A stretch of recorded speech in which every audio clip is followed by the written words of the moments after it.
जय शिवराय भावांनो, आता दसरा दिवाळी सणामध्ये तुम्ही सुद्धा नवीन स्कूटी घेण्याचा विचार करताय, पण पेट्रोल घ्यावी का इलेक्ट्रिक घ्यावी यामध्ये कन्फ्यूज असाल तर हा व्हिडिओ खास तुमच्यासाठी.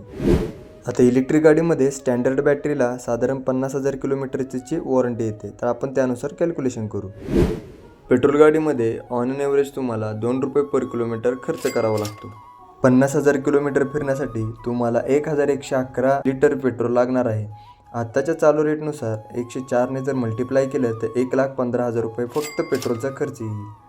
आता इलेक्ट्रिक स्कूटरबद्दल, साधारण 2,000 किलोवॅटची तुम्ही बॅटरी घेतलीत तर तुम्हाला ती गाडी आरामात 90 ते 95 किलोमीटरची रेंज देऊन जाते. 2,000 किलोवॅटची बॅटरी चार्ज करण्यासाठी साधारण तुम्हाला 2 युनिटपर्यंतचा खर्च येतो, म्हणजेच 45 किलोमीटर पर युनिट. 50,000 किलोमीटर फिरण्यासाठी 1,111 युनिटचं कन्झम्पशन येणार आणि त्याचं कॅल्क्युलेशन हे असं. बॅटरी रिप्लेसमेंट सहित तुमचा 60 ते 70 हजारपर्यंतचा खर्च येतो.